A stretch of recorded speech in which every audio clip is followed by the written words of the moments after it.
नमस्कार प्रिय दर्शक बंधुओं, आप सभी का हमारे इस पावन भक्ति परिवार में हार्दिक स्वागत है।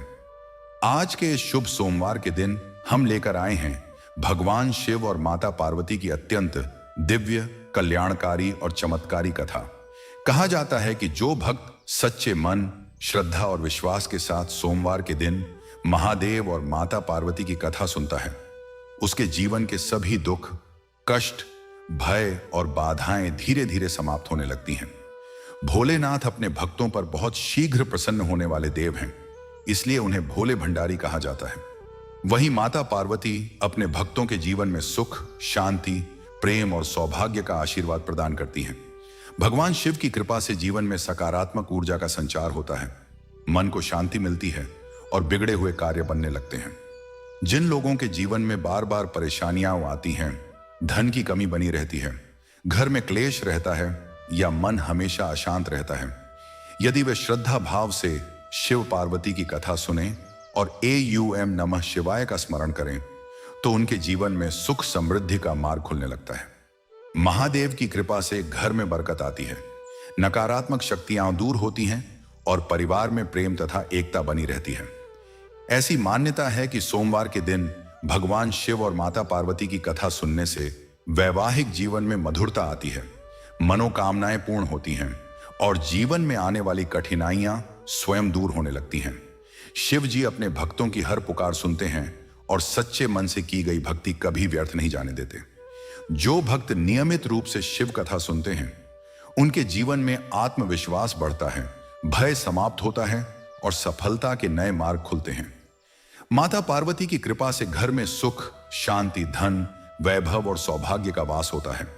आज की यह पावन कथा आपके जीवन में नई आशा, नई ऊर्जा और नई खुशियां लेकर आए, यही हमारी कामना है। भगवान शिव और माता पार्वती आप सभी की हर मनोकामना पूर्ण करें, आपके घर परिवार को सुख, समृद्धि और खुशियों से भर दें तथा आपके जीवन के सभी दुखों का अंत करें। यदि आपको भगवान शिव और माता पार्वती की यह दिव्य कथा पसंद आए तो वीडियो को पूरा अवश्य सुनें, श्रद्धा से हर हर महादेव अवश्य लिखें और हमारे इस भक्ति परिवार से जुड़ने के लिए चैनल को सब्सक्राइब अवश्य करें। वीडियो को लाइक और शेयर करें ताकि यह पावन कथा अधिक से अधिक भक्तों तक पहुंच सके। अपने सुंदर विचार और जय भोलेनाथ कमेंट में अवश्य लिखें। हर हर महादेव शरण। प्राचीन काल में किसी समय की बात है, एक नगर था जिसका नाम था प्रभास नगर। वह नगर बहुत ही समृद्ध, सुखी और धन धान्य से परिपूर्ण था।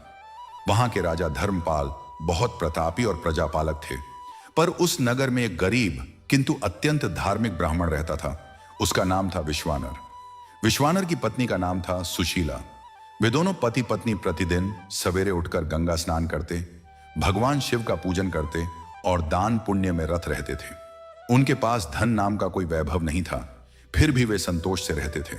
सुशीला अत्यंत सुशील, पतिव्रता और धर्मपरायणा थी, लेकिन दोनों के जीवन में एक ही बड़ा दुख था, वह था संतान सुख का अभाव। उनके घर में न कोई पुत्र का कोलाहल होता था, न कोई पुत्री की मीठी हंसी गूंजती थी। विश्वानर जब कभी किसी यज्ञ में जाता तो देखता कि दूसरे ब्राह्मण अपने अपने पुत्रों का हाथ पकड़कर लाते हैं और उनके माथे पर तिलक चमकता रहता है। उस समय विश्वानर का हृदय बहुत व्याकुल हो जाता। वह सोचता, हे भगवान, मुझे धन तो नहीं दिया, पर एक बार पिता होने का सुख तो देते। सुशीला से तो यह दुख देखा नहीं जाता था। वह प्रायः अपने कमरे में अकेली बैठकर आंसू बहाती और भगवान शंकर से प्रार्थना करती। वह मन ही मन कहती, हे काशी के नाथ, हे विश्वनाथ, तुम जगत के पिता हो, मुझे इस जन्म में माता होने का वरदान तो दो। कोई ब्राह्मणी उसे बधाई देने आती तो सुशीला का मुंह देखकर लौट जाती, क्योंकि उसके माथे पर सदा चिंता की रेखाएं बनी रहती थी। एक दिन की घटना है, सुशीला बहुत अधिक दुखी थी। उसने अपने पति विश्वानर से कहा, प्रभु, मुझे अब यह संतानता का जीवन काटते हुए बहुत समय हो गया है। हम दोनों शिव भक्त हैं, फिर भी हमारी आराधना क्यों फलित नहीं होती? विश्वानर ने कहा, देवी, धैर्य रखो, भगवान शंकर सरल सन्यासियों पर भी प्रसन्न हो जाते हैं। भला हम सच्चे मन से क्यों नहीं पाएंगे? क्या तुमने किसी सोमवार को नियम पूर्वक व्रत रखा है? क्या तुमने कभी शिवलिंग पर बिना मांगे कुछ चढ़ाया है? सुशीला ने कहा, मैंने तो प्रतिदिन शिव पूजा की है, पर विशेष सोमवार व्रत का कोई ठोस नियम नहीं जानती। मुझे कोई ऐसा उपाय बताइए जिससे संतान का मोती हमारी झोली में आए। इतनी बातें हो ही रही थीं कि उनके आंगन में एक साधु आ निकले। वह साधु तपस्या से देदीप्यमान, मस्तक पर भस्म, कंठ में रुद्राक्ष और हाथ में डमरू लिए हुए था। उसका शरीर सुडौल नहीं था, पर आंखों से अलौकिक ज्योति निकल रही थी। विश्वानर और सुशीला ने उस साधु के चरण पखारे, आसन दिया, फल मूल अर्पित किए और सादर निवेदन किया, महाराज, हम आपके सत्संग के प्यासे हैं। हमें जीवन के इस दुख से निकलने का रास्ता बताइए। हम निसंतान हैं। संतान प्राप्ति के लिए कोई व्रत या अनुष्ठान बताइए। साधु ने अपनी आंखें मींची, ध्यान में लीन हो गए। फिर कुछ देर बाद बोले, सुनो हे पुण्यात्मा विश्वानर और तुम सुशीला, सोमवार का व्रत ही संतान देने वाला व्रत है। यह कोई सामान्य व्रत नहीं है। इसके पीछे एक पुरानी कथा है जिसे सुनने और सुनाने से सब मनोरथ सिद्ध होते हैं। वह कथा अब मैं तुम्हें सुनाता हूं, ध्यान से सुनो। तब साधु ने कथा आरंभ की। बहुत पुराने समय की बात है। एक नगर में विक्रम नाम का धनपति व्यापारी रहता था। उसके पास बहुत संपत्ति थी, पर उसकी पत्नी चित्रलेखा निसंतान थी। उनके रथ, घोड़े, हाथी, कोठी की चमक तो थी, पर घर में बच्चों का खेलना बोलना न था। चित्रलेखा ने कई देवताओं की आराधना की, कई व्रत किए, कई तीर्थ यात्राएं की, पर कोई लाभ न हुआ। अंत में वह अपने पति के साथ हिमालय की गुफाओं में तपस्या करने चली गई। वहां कई महीनों तक उसने केवल फल जल ग्रहण किया। एक दिन उसे स्वप्न में माता पार्वती दिखाई दी। माता ने कहा, हे साध्वी, तुम शंकर का सोमवार व्रत करो। प्रत्येक सोमवार को सवेरे उठकर स्नान करो, शिवलिंग पर जल, बेलपत्र, अक्षत और धतूरा चढ़ाओ, व्रत रहो और रात में फलाहार करो। साथ ही इस कथा को सुनो। चित्रलेखा ने प्रातःकाल से ही व्रत आरंभ कर दिया। पहले सोमवार को उसने भगवान शंकर का जलाभिषेक करते हुए कहा, हे भोलेनाथ, मैं तो संतान के लिए तड़प रही हूं। सारा जगत बालक बालिकाओं से गुंजायमान है, केवल हमारा घर सूना पड़ा है। आप भक्त वत्सल हैं, मुझ पर कृपा करो। दूसरे सोमवार को उसने सोने का एक शिवलिंग बनवाकर उस पर दूध, दही, घी, मधु और शर्करा से पंचामृत अभिषेक किया। तीसरे सोमवार को उसने कांस्य पात्र में जल भरकर उसे शिवलिंग पर चढ़ाया और बिल्वपत्र हजारों की संख्या में चढ़ाए। चौथे सोमवार को उसने माता पार्वती को 16 श्रृंगार चढ़ाए, सिंदूर, मेहंदी, काजल, कंघी, चूड़ियां, नूपुर, कर्णफूल, मंगलसूत्र, नेकलेस, बिछिया आदि। पांचवें सोमवार को उसने रात में जागरण किया और शिव पार्वती के गीत गाए। छठवें सोमवार को उसने 108 ब्राह्मणों को भोजन कराया, उन्हें वस्त्र और दक्षिणा दी। और फिर 7वें सोमवार को, जब वह गहरी साधना में लीन थी, ठीक मध्य रात्रि के समय आकाश से प्रकाश की एक ज्योति उतरी और उसके सामने माता पार्वती और भगवान शंकर प्रकट हुए। भगवान शंकर मुस्कुराए। माता पार्वती ने चित्रलेखा को आशीर्वाद देते हुए कहा, पुत्री, तेरा सोमवार का व्रत सफल हुआ। तुझे अगले वर्ष एक सुंदर, गुणवान और दीर्घायु पुत्र रत्न की प्राप्ति होगी, जो आगे चलकर धर्मात्मा राजा बनेगा। चित्रलेखा के आंसू भर आए। उसने माता के चरणों में सिर झुका दिया। ठीक 9 महीने बाद उसने एक बालक को जन्म दिया, जिसका नाम सोमप्रभ रखा गया। वह बालक जैसे जैसे बड़ा हुआ, वैसे वैसे उसकी बुद्धि, तप और धर्मनिष्ठा बढ़ती गई। अंत में वह सोमप्रभ ने एक धर्मराज के रूप में अपनी कीर्ति दिग्विजय कराई। यह कथा सुनाकर साधु ने विश्वानर और सुशीला से कहा, हे ब्राह्मण दंपति, तुम भी इसी विधि से सोमवार का व्रत करो। हर सोमवार को सुबह स्नान के बाद नियम लो। व्रत के दिन केवल एक बार फलाहार करो। रात्रि में भगवान शंकर का स्मरण करो और माता पार्वती की कहानी सुनो। कथा सुनते समय मन में किसी भी प्रकार का कोई दूसरा विचार न रखो। ध्यान को शिव शिवा के चरणों में स्थिर करो। तुम्हें शीघ्र ही संतान सुख मिलेगा। इतना कहकर साधु अंतर ध्यान हो गए। विश्वानर और सुशीला ने उसी सोमवार से व्रत आरंभ कर दिया। उन्होंने नियम लिया कि जब तक संतान प्राप्ति न हो जाए, वे 16 सोमवार नियम पूर्वक रखेंगे और प्रति सोमवार शिव मंदिर में जाकर अभिषेक करेंगे। पहले सोमवार को सुशीला ने सवेरे उठकर घर में स्वयं गोबर से लीपा, गंगा जल छिड़का और एक चौकी पर शिवलिंग स्थापित किया। उसने उस शिवलिंग को दूध और जल से नहलाया, ऊपर चढ़ाया सफेद बेलपत्र, कुछ लाल पुष्प, धूप और दीप जलाया। उसने माता पार्वती के रूप में सोने की एक छोटी प्रतिमा के समक्ष हल्दी, कुमकुम, सिंदूर और चूड़ी अर्पित की। विश्वानर ने स्वयं मंत्रोच्चार के साथ रुद्राष्टाध्याय का पाठ किया। इसके बाद उन दोनों ने एक दूसरे को देखा और प्रसाद ग्रहण किया। दूसरे सोमवार को उन्होंने एक नियम के पेड़ के नीचे जल से शिवलिंग बनाकर पूजा की, क्योंकि वे सुनते थे कि नियम की जड़ में शिव को पूजने से सभी रोग दूर होते हैं और संतान में बाधक किसी भी ग्रह दोष का नाश होता है। सुशीला ने उस दिन व्रत के कारण कुछ भी नहीं खाया, केवल रात में एक कटोरी दूध पिया। तीसरे सोमवार को वे दोनों मंदिर में बैठे थे तो वहां एक वृद्धा आई। वृद्धा ने पूछा, बेटा तुम किस मनोरथ से यह व्रत कर रहे हो? सुशीला ने अपनी पीड़ा बताई तो वृद्धा हंसी और बोली, संतान के लिए सोमवार के दिन जल में भीगे बिल्व पत्र से शिवलिंग का स्पर्श करो और यह कहो, हे गौरीपते, हे नीलकंठ, तुमने मां गंगा को अपनी जटाओं में धारण किया है, मुझ जैसी मूढ़ पर तुम्हारी कृपा बरसे। माता पार्वती ने भी कठिन तपस्या से तुम्हें पति रूप में पाया था, उनकी तरह ही मैं तुम्हारी भक्ति से संतान मांग रही हूं। सुशीला ने वैसा ही किया। चौथे सोमवार को उसने चांदी के पात्र में गंगा जल से स्नान कराया और 1008 बार महामृत्युंजय मंत्र का जाप किया। विश्वानर ने उस मंत्र के प्रत्येक जाप के साथ एक बेलपत्र चढ़ाया। पांचवें सोमवार को सुशीला के मन में एक विकलता आई, हे नाथ, कब पूरी होगी मेरी मनोकामना? उसी समय एक अलौकिक आवाज गूंजी, सुशीला, तेरे व्रत का फल तुझे अवश्य मिलेगा, धैर्य रख। बस एक बात ध्यान रख, इस व्रत को करते हुए तू कभी भी किसी से ईर्ष्या मत कर, किसी निसंतान स्त्री को देखकर व्यंग्य मत कर, बल्कि उसे भी इस व्रत की प्रेरणा दे, तब इस व्रत की पूर्णता होगी। सुशीला ने प्रण लिया कि वह आजीवन सभी निसंतान दंपतियों को सोमवार व्रत का महत्व बताएगी। छठे सोमवार को उनके घर में एक बड़ी अद्भुत घटना घटी। सुशीला ने पूजा के बाद देखा कि शिवलिंग पर चढ़े बिल्व पत्रों पर स्वतः ही यूएम नमः शिवाय अंकित दिखाई दिया। उसने यह चिन्ह देखकर आनंद के आंसू बहाए। विश्वानर ने वहीं संकल्प लिया, जिस दिन हमें संतान मिलेगी उस दिन हम गरीब ब्राह्मणों को भोजन कराएंगे, 108 शिवलिंग पर दूध चढ़ाएंगे और एक कलश जल से सारे नगर में शिव जलाभिषेक का आयोजन करेंगे। सातवें सोमवार को सुशीला ने रात भर जागरण किया। उसने शिव सहस्त्र नाम का पाठ किया। मध्य रात्रि को उसे स्वप्न हुआ। स्वप्न में माता पार्वती अपने गणों के साथ आईं। उनके मस्तक पर अर्धचंद्र, गले में नाग, हाथ में त्रिशूल लिए हुए भगवान शंकर भी थे। माता ने सुशीला से कहा, पुत्री, तेरा 7वां सोमवार पूरा हुआ है, लेकिन संतान प्राप्ति के लिए यह व्रत 16 सोमवार तक करना परम आवश्यक है। आज मैं तुझे जो बता रही हूं उसे ध्यान से सुन। सोमवार व्रत की कथा कहने और सुनने का एक नियम है। कथा के समय व्रती को भूमि पर आसन लगाकर बैठना चाहिए। उसके सामने कोई दीपक अवश्य जलना चाहिए। पूर्व की ओर मुंह करके कहानी सुननी चाहिए और सुनने के बाद एद्युम नमः शिवाय का जाप करना चाहिए।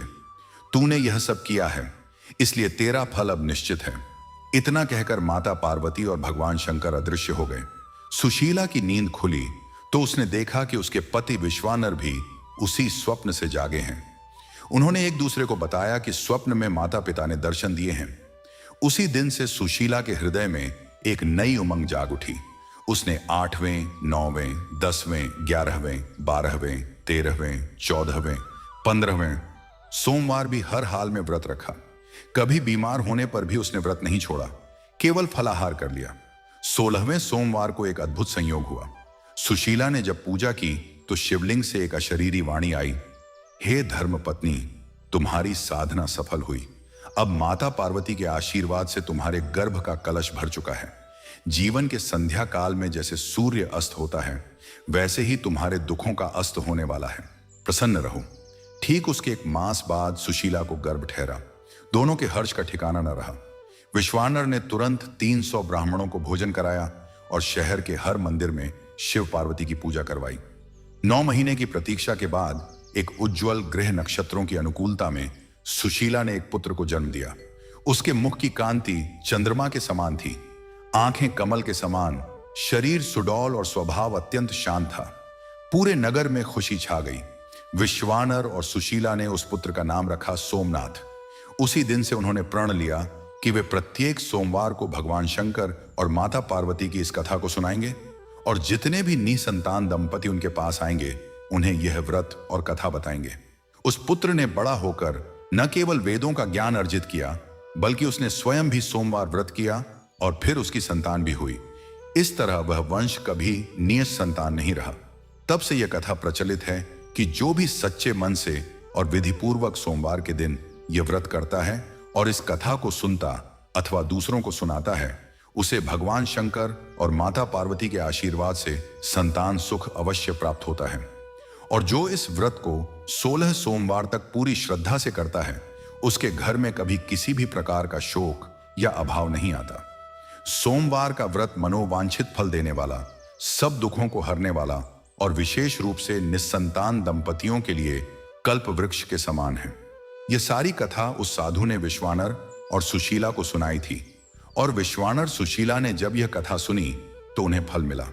अतः जो कोई भी श्रद्धा और विश्वास के साथ इस कथा को पढ़ेगा या सुनेगा, उसके भी मनोरथ सिद्ध होंगे। विशेषकर संतान की प्राप्ति के लिए यह कथा अत्यंत फलदायी है।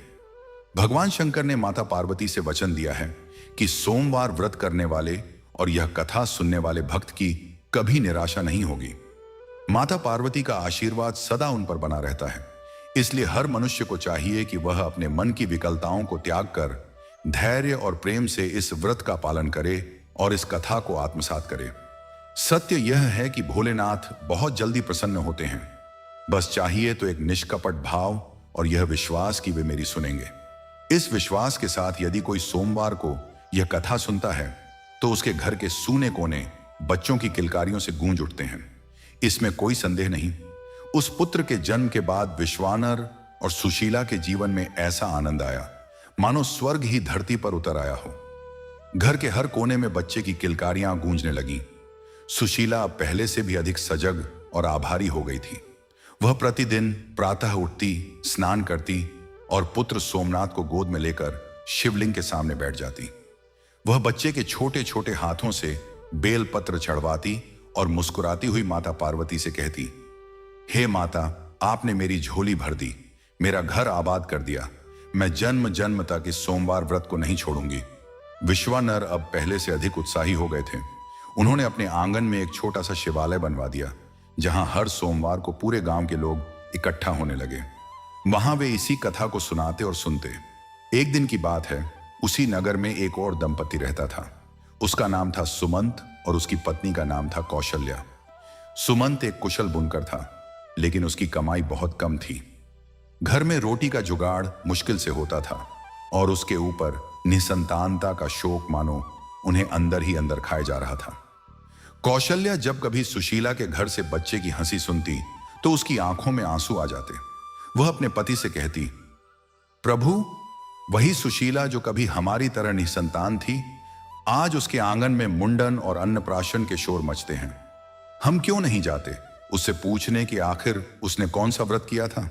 सुमंत ने कहा, तुम सच कहती हो कौशल्या, चलो आज ही सुशीला के पास चलते हैं।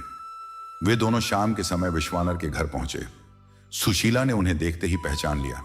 उसने उन्हें आसन दिया, जल पिलाया और मीठे फल खिलाए।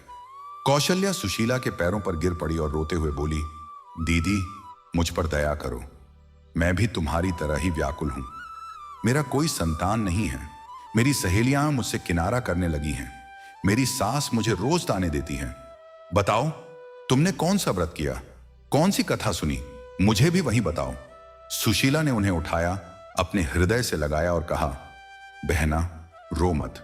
मैं तुम्हें वही बताती हूं जो मुझे एक सिद्ध साधु ने बताया था और जिसने मेरी झोली भर दी।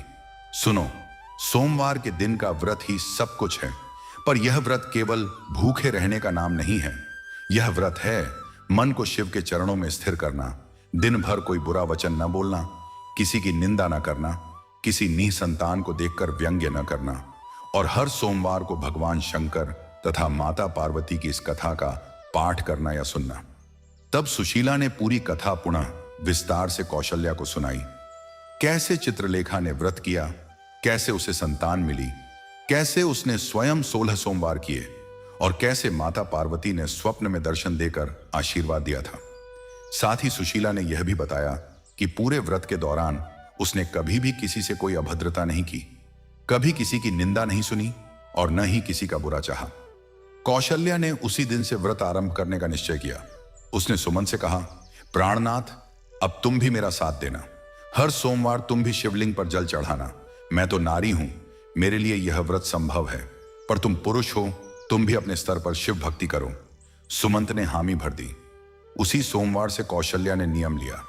पहले सोमवार को उसके घर में कोई दूध नहीं था, कोई बेलपत्र नहीं था, न ही कोई फूल।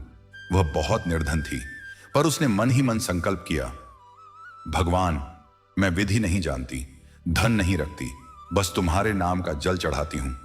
उसने मिट्टी का शिवलिंग बनाया, अपनी चुनरी के कोने से उसे पोंछा। गंगा जल नहीं था, सो कुएं का सादा जल चढ़ाया। 3 तुलसी के पत्ते रख दिए। हालांकि तुलसी शिव को अर्पित नहीं होती, पर उसे यह ज्ञान नहीं था और भक्ति के आगे विधि की मर्यादा झुक जाती है। फिर उसने रात में फलाहार भी नहीं किया, क्योंकि उसके पास फल नहीं था। उसने केवल पानी पिया और सो गई। दूसरे सोमवार को जब वह उसी मिट्टी के शिवलिंग के पास बैठी, तो उसके पति सुमंत कहीं से 3 बेलपत्र और थोड़ा सा दूध ले आए। कौशल्या ने अत्यंत आनंद से वह दूध शिवलिंग पर चढ़ाया और बेलपत्र अर्पित किए।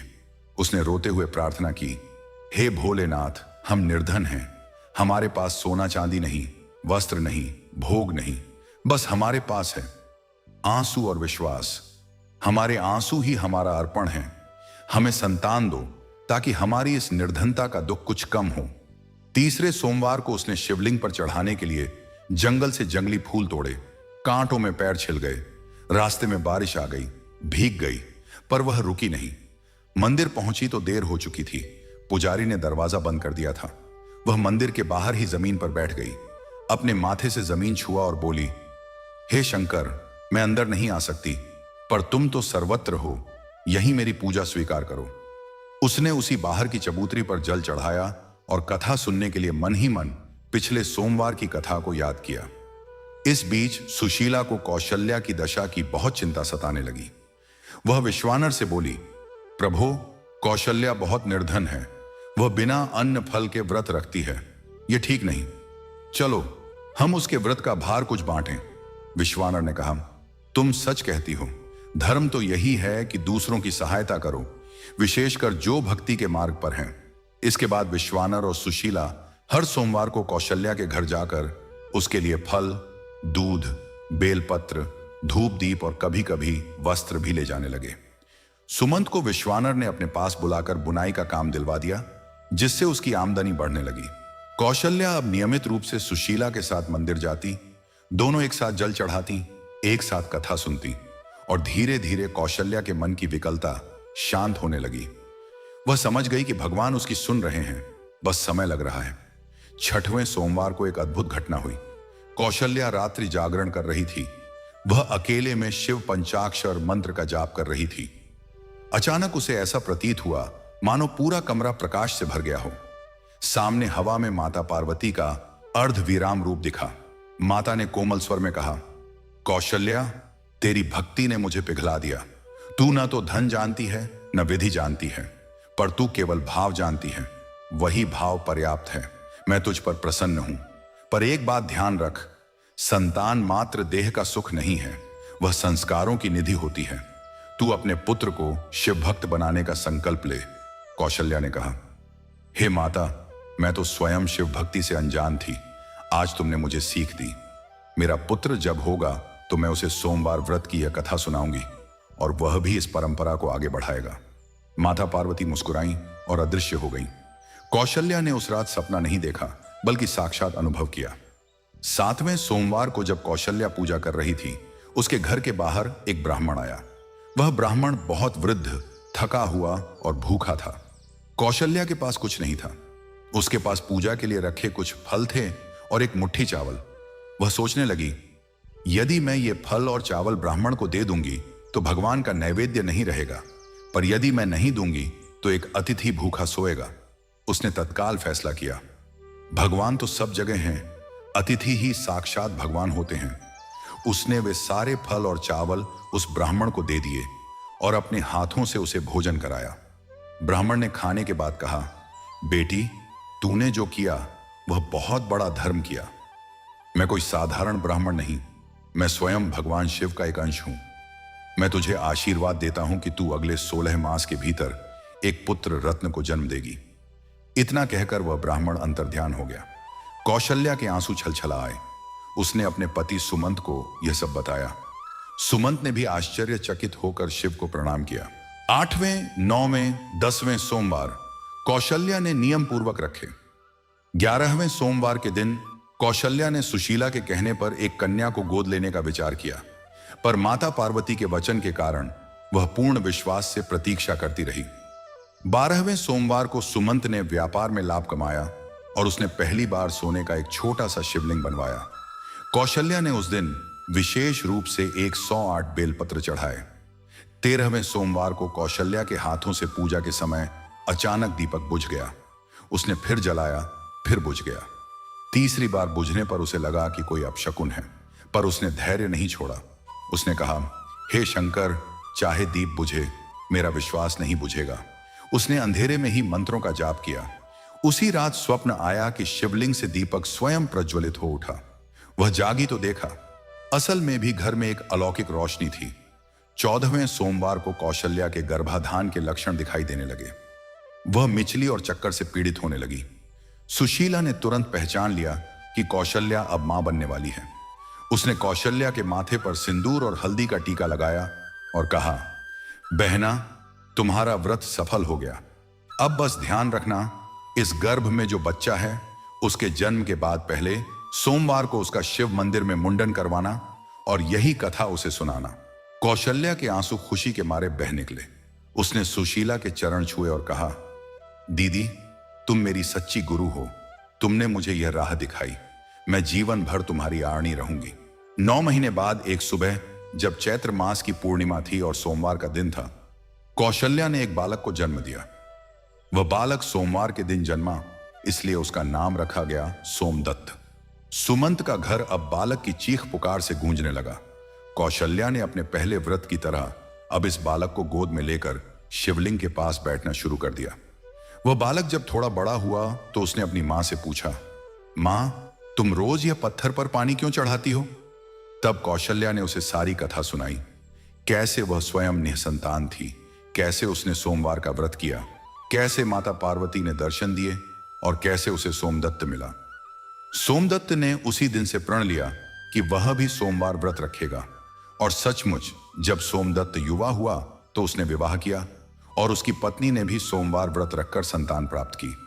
धीरे धीरे इस कथा का प्रचार पूरे प्रभास नगर में ही नहीं बल्कि आसपास के गांवों और नगरों में भी हो गया। लोग कहने लगे, जो सोमवार को यह कथा सुनेगा उसके बांझपन का श्राप मिट जाएगा। एक बार एक अन्य नगर से एक राजा आया जिसकी 7 रानियां थीं, पर कोई संतान न थी। राजा का नाम था चंद्रवर्मा। उसने विश्वानर के आश्रम में आकर यह कथा सुनी। उसने अपनी सभी रानियों को यह व्रत करने का आदेश दिया। रानियों ने बड़े ही नियम और श्रद्धा से 16 सोमवार व्रत रखे, कथा को सुना और सुनाया। ठीक 1 वर्ष बाद राजा के यहां जुड़वा पुत्रों का जन्म हुआ। राजा ने खुशी खुशी पूरे राज्य में घोषणा कर दी कि हर सोमवार को सभी मंदिरों में यह कथा सुनाई जाए। एक और कथा आगे बढ़ती है। एक वैश्य था, नाम था धनपाल। उसका व्यापार तो बहुत फल फूल रहा था, पर उसकी एक लड़की थी, विवाह योग्य। उसे विवाह के बाद संतान नहीं हो रही थी। धनपाल ने अपनी पुत्री मालती को बुलाकर कहा, बेटी, तू सोमवार व्रत कर, मैं तुझे यह कथा सुनाता हूं। धनपाल ने अपनी पुत्री को कथा सुनाई। मालती ने 16 सोमवार व्रत किया। प्रत्येक सोमवार को वह शिवलिंग पर चढ़ाने के लिए सोने के बेल पत्र बनवा कर ले जाती और दूध में केसर मिलाकर अभिषेक करती। एक दिन उसने सपना देखा कि माता पार्वती उसे अपनी गोद में बैठा रही हैं। कुछ ही महीनों में उसकी कोख से एक पुत्र रत्न ने जन्म लिया। इन सब घटनाओं के बाद एक बार पुनः स्वयं भगवान शंकर और माता पार्वती ने कैलाश पर्वत पर बैठकर इस कथा के विषय में चर्चा की।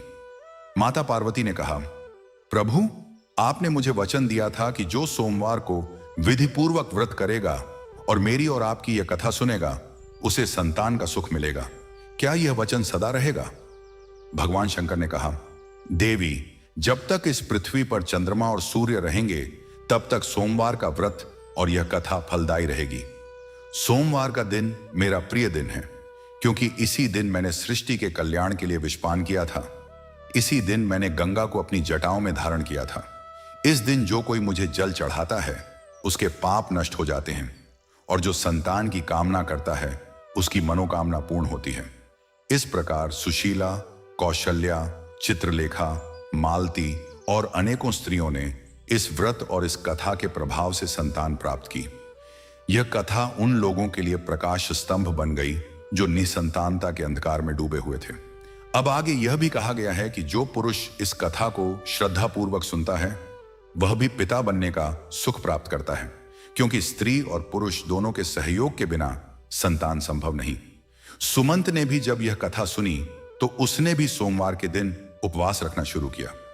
वह हर सोमवार बुनाई का काम बंद रखता, केवल शिव पूजन और कथा श्रवण करता। उसने देखा कि उसकी आयु, बुद्धि और भाग्य में अद्भुत वृद्धि हुई। और जब कौशल्या के गर्भ से सोमदत्त का जन्म हुआ तो सुमंत ने अपनी संपत्ति का 10वां हिस्सा गरीब ब्राह्मणों और शिव मंदिरों को दान कर दिया। उसने यह प्रण लिया कि वह प्रतिवर्ष उसी तिथि को एक भव्य शिवरात्रि का आयोजन करेगा, जिसमें हजारों लोगों को भोजन कराया जाएगा और यही कथा सुनाई जाएगी। इस कथा के प्रभाव को देखते हुए एक बार कुछ ऋषियों ने नारद मुनि से पूछा, देवर्षि, यह कथा कब और कहां लिखी गई?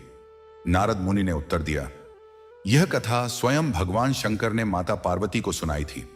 माता पार्वती ने मुझे सुनाई और मैंने इसे मनुष्यों के कल्याण के लिए पृथ्वी पर प्रचारित किया। इस कथा में जितने भी चरित्र हैं वे हम सब के दर्पण हैं। तब से यह कथा पीढ़ी दर पीढ़ी चली आ रही है। जो भी सच्चे मन से इस कथा को सोमवार के दिन सुनता है और दूसरों को सुनाता है, उसके घर में कभी सूना पात्र नहीं रहता। उसके घर में पुत्र पुत्रियों की हंसी गूंजती है और अंत में उसे मोक्ष की प्राप्ति होती है। यह कथा यहीं समाप्त नहीं होती, क्योंकि हर बार जब कोई निसंतान दंपति इस कथा को सुनता है तो कथा नए सिरे से जीवित हो जाती है। इसलिए जब तक संसार में संतान की व्यथा है तब तक यह कथा अमर है।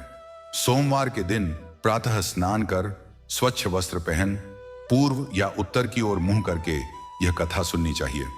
कथा के अंत में एयूएम नमः शिवाय का 12 बार जाप करना चाहिए और गौरीपते शंकरा मम संतानम देहि देहि का संकल्प लेना चाहिए। फिर अगले सोमवार को पुनः इसी कथा को सुनना या सुनाना चाहिए। 16 सोमवार तक ऐसा करने पर संतान सुख निश्चित है। और जो लोग सोचते हैं कि मुझे संतान नहीं हो सकती, वे इस कथा के प्रत्येक शब्द पर ध्यान दें। जिस चित्रलेखा को कोई उम्मीद नहीं थी उसे पुत्र मिला। जिस सुशीला ने कभी सोचा था कि उसकी कोख बांझ ही रहेगी, उसने पुत्र को जन्म दिया। जिस कौशल्या के पास दूध तक नहीं था उसे भगवान ने पुत्र दिया। तो फिर किसी के लिए असंभव कुछ नहीं है। बस चाहिए तो एक सोमवार, एक व्रत, एक कथा और वह अटूट विश्वास कि भगवान शंकर और माता पार्वती मेरी सुनेंगे। अब उस नगर में इस कथा का ऐसा प्रभाव हुआ कि लोग सोमवार के दिन मंदिरों में उमड़ पड़ते। जिस विश्वानर और सुशीला के घर कभी चिड़िया भी दाना खाने को नहीं आती थी, वहां अब बच्चों की टोलियां कथा सुनने आने लगी। सुशीला प्रत्येक सोमवार को अपने पुत्र सोमनाथ को गोद में लेकर कथा सुनाती। लोग उसके मुख से कथा के शब्दों को अमृत की तरह पीते। एक दिन की बात है, पड़ोस के गांव से एक स्त्री आई। उसका नाम था हेमावती। वह अत्यंत धनवान जमींदार की पत्नी थी, लेकिन उसके 7 विवाहों के बाद भी कोई संतान न हुई थी। उसके पति देवदत्त ने दोबारा विवाह कर लिया था। नई पत्नी से एक पुत्र भी हो गया था और हेमावती को घर से निकाल दिया गया था। वह अपमानित और दुखी होकर कहीं भटक रही थी। संयोग से वह सुशीला की कथा के समय उस मंदिर में पहुंच गई जहां सुशीला बोल रही थी। हेमावती ने दूर से ही कथा सुनी। सुशीला उस दिन विशेष रूप से बता रही थी कि कैसे माता पार्वती ने स्वयं तपस्या करके भगवान शंकर को पति रूप में पाया था और कैसे उनके आशीर्वाद से बंजर स्त्रियां भी माता बन जाती हैं। जब कथा समाप्त हुई तो हेमावती सुशीला के पैरों पर गिर पड़ी। उसने सब कुछ रो रो कर सुनाया। कैसे उसकी सास ने उसे बांझ कहा, कैसे उसके पति ने दूसरा विवाह किया, कैसे उसे घर से निकाल दिया। सुशीला की आंखों में भी आंसू आ गए। उसने हेमावती को उठाया, अपने घर ले गई और उसे रहने का स्थान दिया। सुशीला ने कहा, हेमावती, तू मेरे साथ रह, मैं तुझे सोमवार व्रत का सही तरीका सिखाऊंगी। तू पुत्र प्राप्त करेगी और फिर उस पुत्र को लेकर उस घर में लौट जाएगी जहां से तुझे निकाला गया था। हेमावती ने उसी दिन से व्रत आरंभ कर दिया। पहले सोमवार को उसने कच्चे दूध से शिवलिंग पर अभिषेक किया और रात्रि में जागरण किया। उसने नियम लिया कि वह हर सोमवार को एक कमंडल भर जल पास के एक प्राचीन शिव मंदिर में पहाड़ी पर चढ़ाकर लाएगी, चाहे मौसम कैसा भी हो। दूसरे सोमवार को भारी वर्षा हुई, नदियां उफन आईं, रास्ते बंद हो गए। विश्वानर ने कहा, हेमावती, आज मंदिर मत जा, खतरा है। हेमावती ने कहा, ब्राह्मण देव, मैंने व्रत का नियम लिया है, नियम का उल्लंघन पाप होगा, भगवान शंकर स्वयं मेरी रक्षा करेंगे। वह जल लेकर निकल पड़ी। रास्ते में एक बाढ़ आई हुई थी। उसने डरते डरते पैर रखा, तभी एक विचित्र घटना हुई। सामने पानी में से एक बड़ा सा पत्थर प्रकट हुआ, जिस पर शिवलिंग अंकित था। वह पत्थर पानी के ऊपर ऐसे तैर रहा था जैसे कोई नाव हो। हेमावती ने अपना कमंडल रखा और उस पत्थर पर बैठ गई। पत्थर स्वयं चलने लगा और उसे सीधा मंदिर के द्वार पर पहुंचा दिया। उसने उस दिन विशेष रूप से धतूरा और बिल्व पत्र चढ़ाए और फिर उसी पत्थर पर वापस आ गई। सुशीला और विश्वानर यह चमत्कार देखकर अचंभित रह गए। उन्हें पक्का विश्वास हो गया कि हेमावती का व्रत सच्चे मन से है। तीसरे सोमवार को हेमावती ने एक निराला किया। उसके पास कोई भी ऐसा धन नहीं था जिससे वह किसी को दान दे सके। उसने अपनी एकमात्र जोड़ी चूड़ियां उतारकर एक गरीब लड़की को दे दी, जो उसकी कथा सुन रही थी। उस लड़की ने कहा, बहन, तुम तो स्वयं दुखिया हो, मुझे क्यों दे रही हो? हेमावती बोली, बहना मां, पार्वती ने कहा है कि दान देना व्रत का हिस्सा है। भले ही मैं दुखिया हूं, पर तुझे देने से मुझे जो सुख मिल रहा है वह किसी वैभव से कम नहीं है। चौथे सोमवार को उसने स्वयं भगवान शंकर के सामने बैठकर महामृत्युंजय मंत्र का 1008 बार जाप किया। उसकी जीभ न थकी, उसका मन न भटका, वह सिर्फ ध्यान में लीन रही। पांचवें सोमवार को उसने देखा कि मंदिर के बाहर एक अधेड़ स्त्री रो रही है। पूछा तो उस स्त्री ने बताया कि उसका इकलौता पुत्र मर गया है। हेमावती तुरंत उठी, उस स्त्री के पास गई, उसे गले लगाया और कहा, मैं भी नेह संतान हूं, तू भी अब नेह संतान है, पर मैं व्रत कर रही हूं। मेरे व्रत का कुछ फल मैं तुझे देती हूं। तू आज से सोमवार व्रत रख मेरे साथ। उस स्त्री का नाम गौरी था। दोनों ने मिलकर व्रत किया। छठे सोमवार को हेमावती और गौरी दोनों ने एक साथ शिवलिंग पर पुष्प चढ़ाए। सातवें सोमवार को गौरी की झोली में पुत्र लौटने का आशीर्वाद मिला। उसका पुत्र, जो मरा हुआ समझा गया था, वास्तव में कोमा में चला गया था और उसी दिन उसकी आंखें खुल गईं। गौरी ने हेमावती के चरण पकड़ ली। हेमावती ने कहा, मेरे नहीं, भगवान शंकर और माता पार्वती के चरण पकड़। आठवें सोमवार को हेमावती के पास अब कोई नहीं बचा था। उसने अपने शरीर पर जो वस्त्र थे उनमें से एक आधा फाड़कर उसे माता पार्वती को अर्पित कर दिया। यह उसकी निर्धनता की चरम सीमा थी। उसने कहा, हे माता, मेरे पास और कुछ नहीं बचा, मेरा शरीर और मेरे आंसू ही मेरी पूजा है। नौवें सोमवार को उसने सपना देखा। सपने में उसने देखा कि वह कैलाश पर्वत पर है। भगवान शंकर ध्यानमग्न हैं। माता पार्वती उनके बगल में बैठी हैं। माता पार्वती ने हेमावती की ओर इशारा किया और कहा, हे शंकर, यह वही है जिसने अपने आखिरी वस्त्र तक मुझ पर चढ़ा दिए। इसके व्रत का फल क्या है? भगवान शंकर ने कहा, देवी, यह न केवल पुत्र प्राप्त करेगी, बल्कि इसके पुत्र का पुत्र भी राजा होगा और यह स्वयं अपने जीवन के अंत में शिवलोक प्राप्त करेगी। हेमावती जागी तो उसके शरीर पर एक दिव्य प्रकाश फैला हुआ था। 10वें सोमवार को हेमावती के पति देवदत्त को किसी ने सब कुछ बता दिया। वह पश्चाताप से भर उठा। वह सुशीला के घर पहुंचा, हेमावती के पैरों पर गिर पड़ा और बोला, देवी, मैंने तुम्हारे साथ अत्याचार किया, क्षमा करो, अब मैं तुम्हें अपने घर ले जाऊंगा। हेमावती ने कहा, पहले मेरा व्रत पूरा होने दो, अभी 6 सोमवार और शेष हैं, उसके बाद मैं लौटूंगी। देवदत्त ने विनम्रता से कहा, मैं प्रतीक्षा करूंगा। पर उसी रात हेमावती ने सपने में माता पार्वती को फिर देखा। माता ने कहा, हेमावती, तेरा व्रत अब सिद्ध हो चुका है। बाकी के सोमवार तू अपने पति के घर जाकर भी कर सकती है, पर एक बात याद रख, किसी के ऊपर कभी क्रोध मत करना और जो स्त्रियां तुझसे सहायता मांगे उनकी हर संभव सहायता करना। हेमावती ने अगले दिन देवदत्त के साथ घर लौटने का निर्णय लिया। विदा होते समय सुशीला ने उसे एक छोटी सी रुद्राक्ष की माला भेंट की और कहा, यह माला मुझे साधु ने दी थी, अब यह तुम्हारी रक्षा करेगी।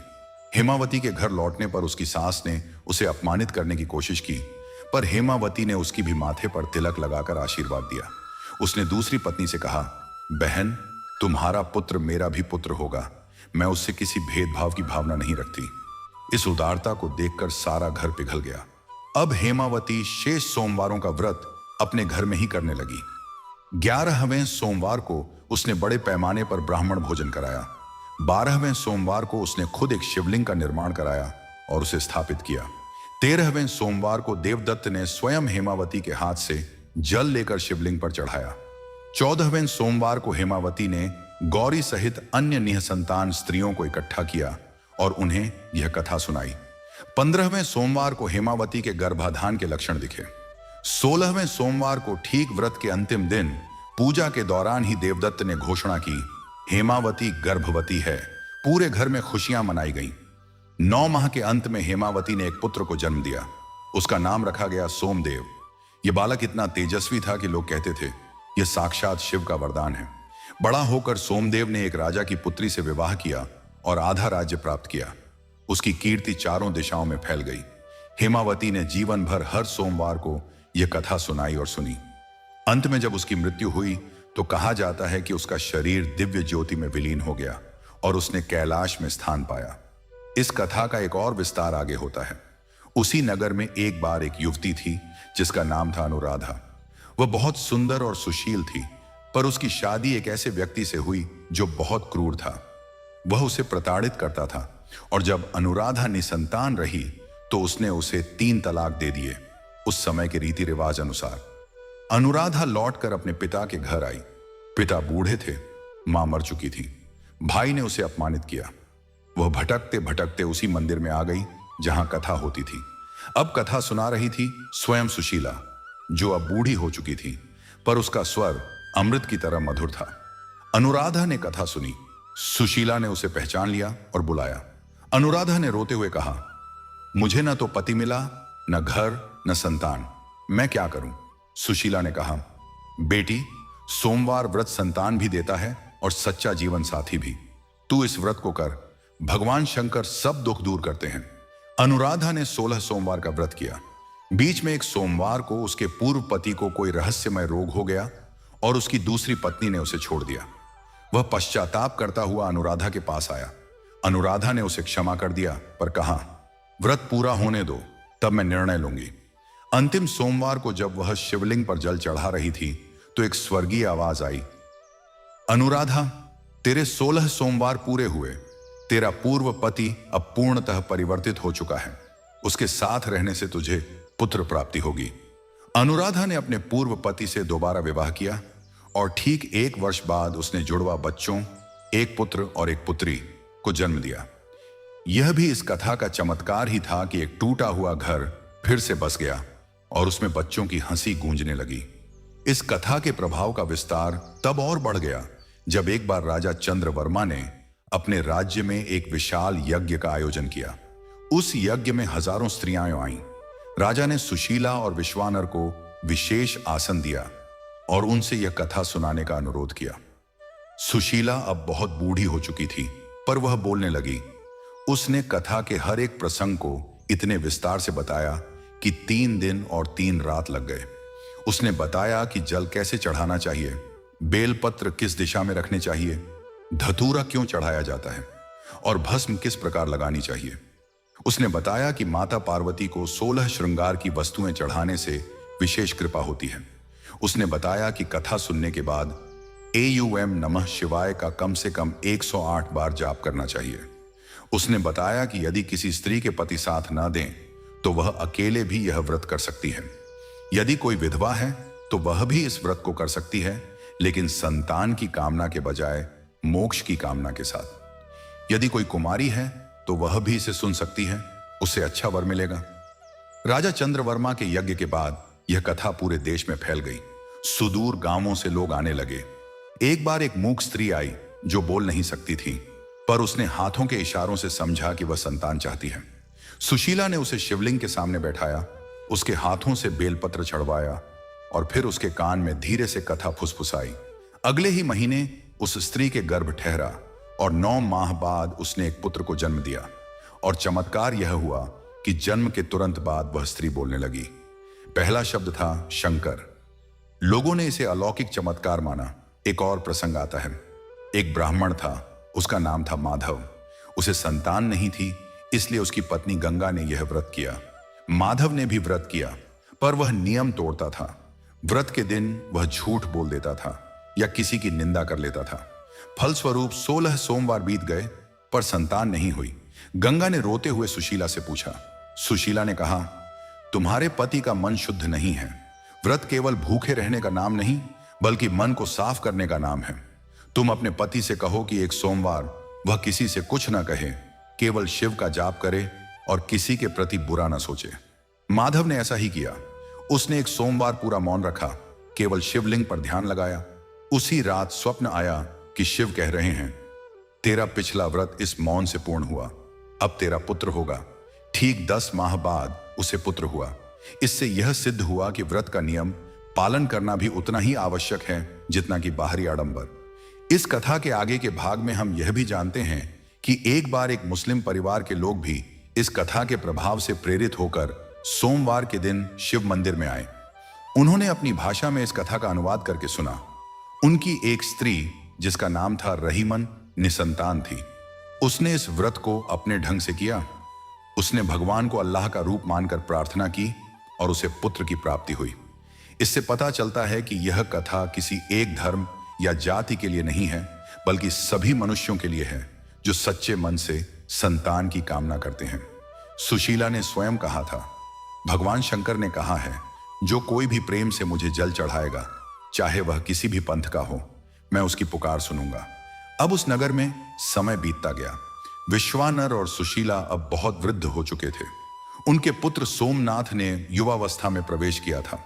सोमनाथ ने अपने माता पिता से कहा, पिताजी, माताजी, आपने मुझे यह कथा सुनाकर बड़ा किया। अब मैं स्वयं इस कथा का प्रचार करना चाहता हूं।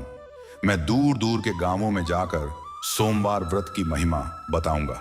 विश्वानर ने उसे आशीर्वाद दिया और कहा, बेटा जा, पर एक बात याद रखना, जो तू कथा सुनाए उसका व्रत की विधि भी बताना। बिना विधि के व्रत अधूरा रहता है। सोमनाथ ने यात्रा आरंभ की। वह पहले एक गांव में पहुंचा जहां की स्त्रियां अत्यंत दुखी थीं।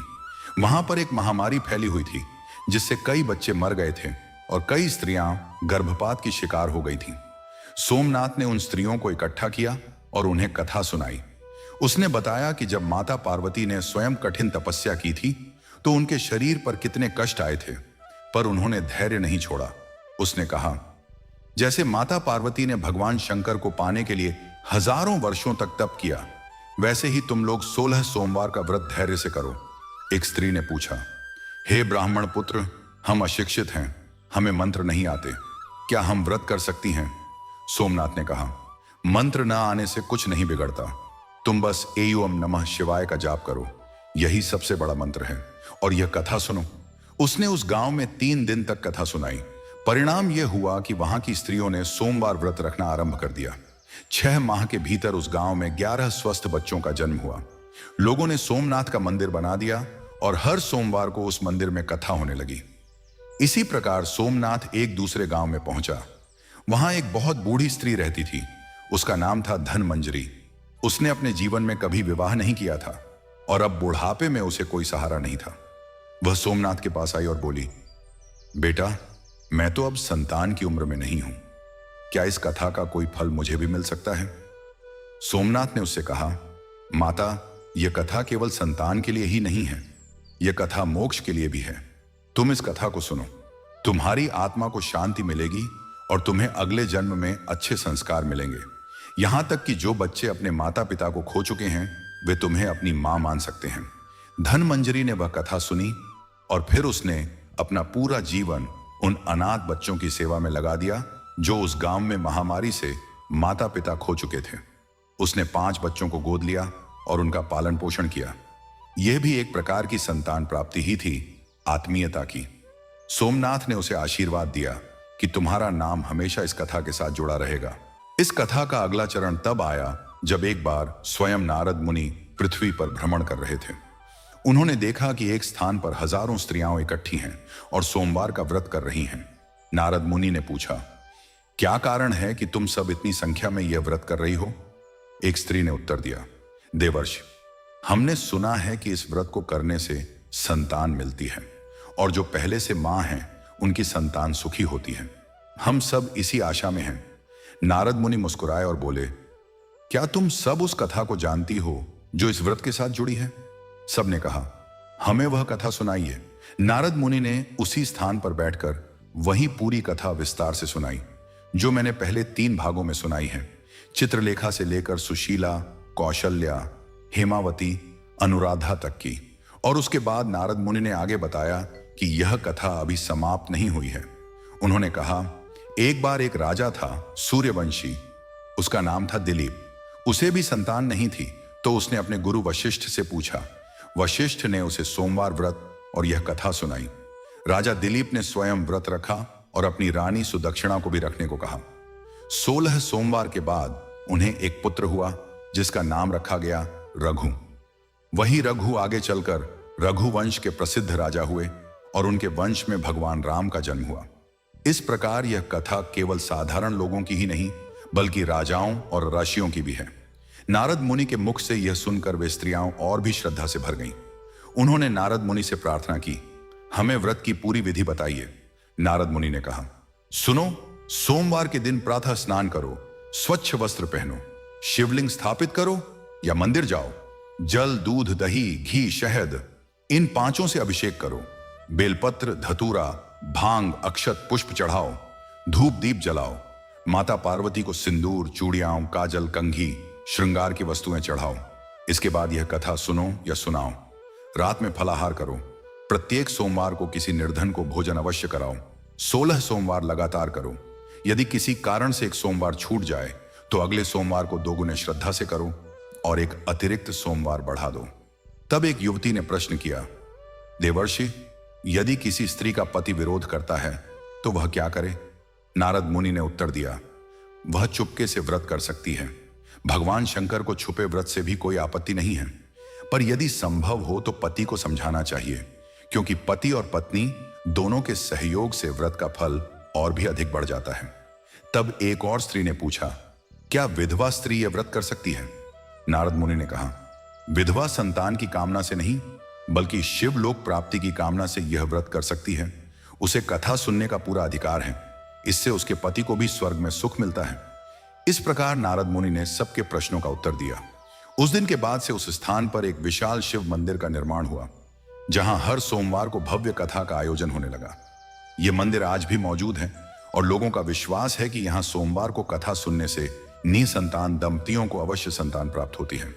अब इस कथा के अंतिम चरण में हम यह देखते हैं कि कई वर्षों बाद सुशीला और विश्वानर का देहांत हो गया। उनकी अंतिम इच्छा थी कि उनकी चिता से निकली भस्म को शिवलिंग पर चढ़ाया जाए।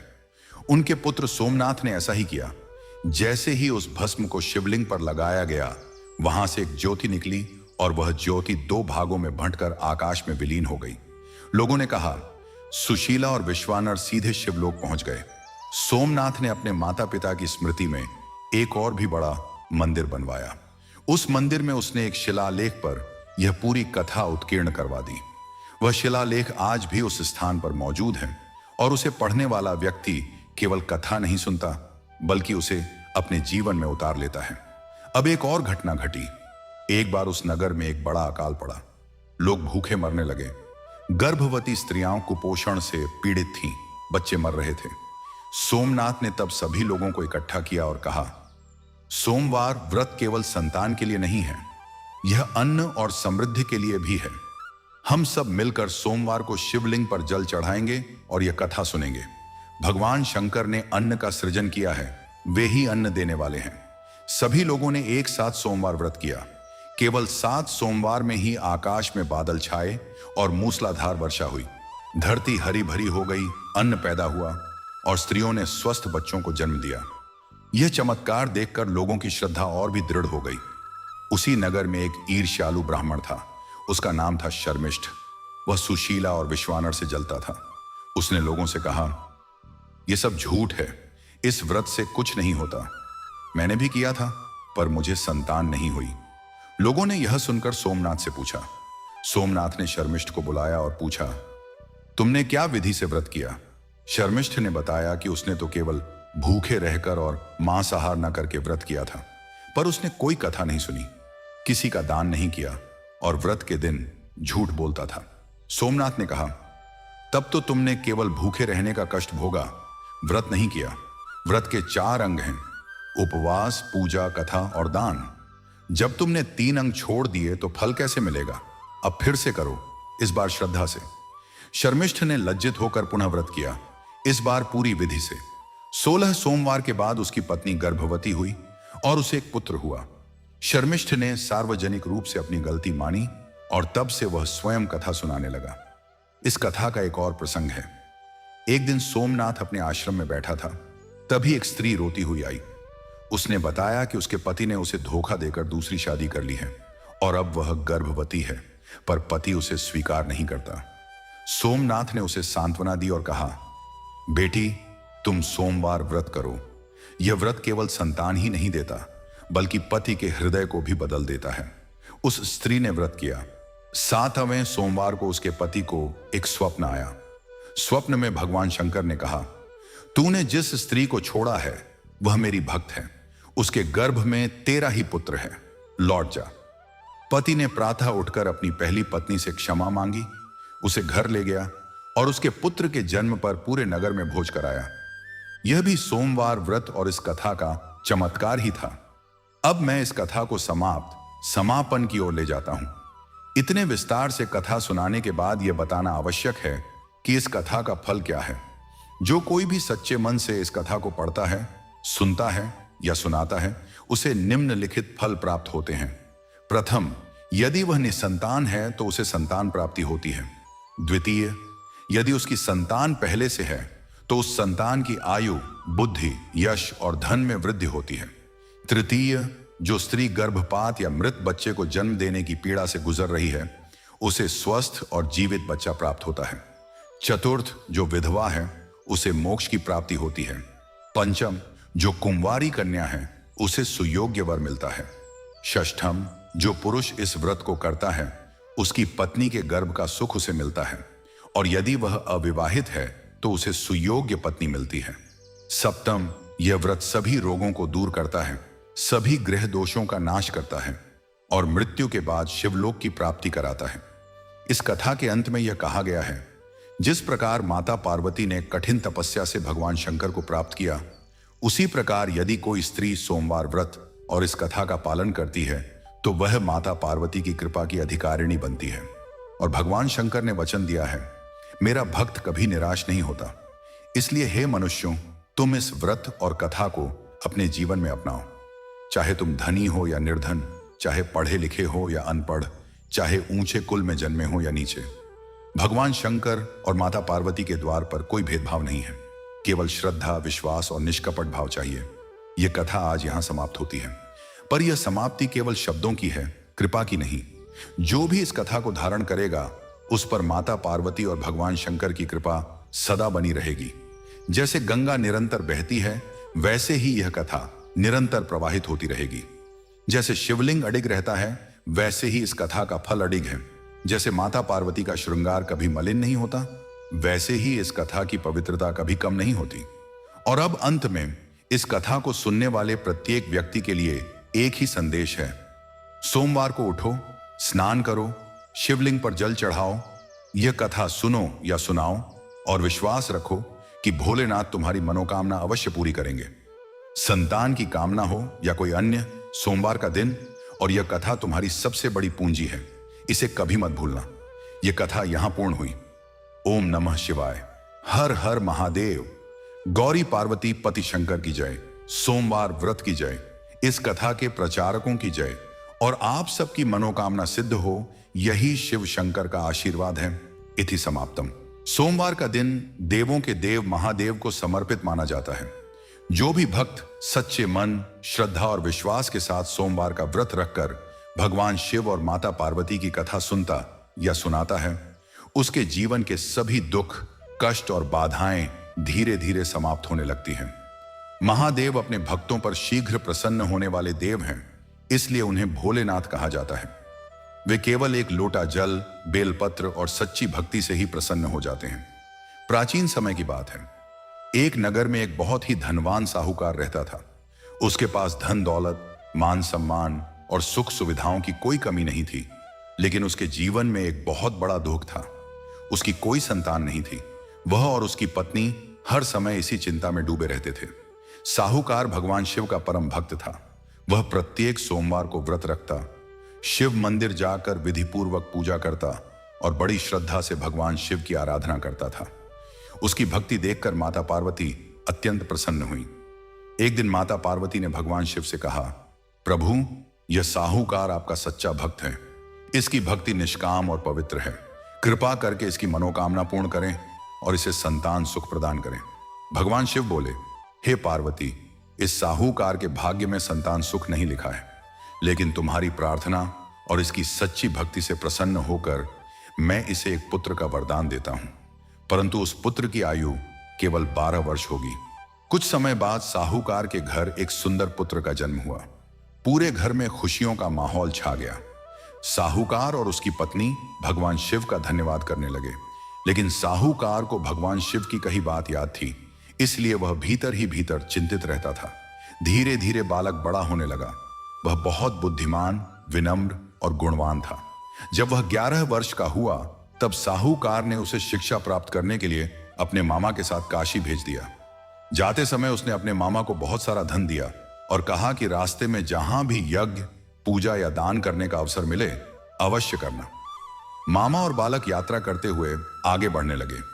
रास्ते में वे जहां भी रुकते, वहां गरीबों को भोजन कराते, ब्राह्मणों को दान देते और भगवान शिव की पूजा करते। एक दिन वे एक नगर में पहुंचे जहां राजा की पुत्री का विवाह होने वाला था। जिस राजकुमार से राजकुमारी का विवाह तय हुआ था, वह एक आंख से अंधा था। राजकुमार के पिता को डर था कि यदि यह बात राजा को पता चल गई तो विवाह टूट जाएगा।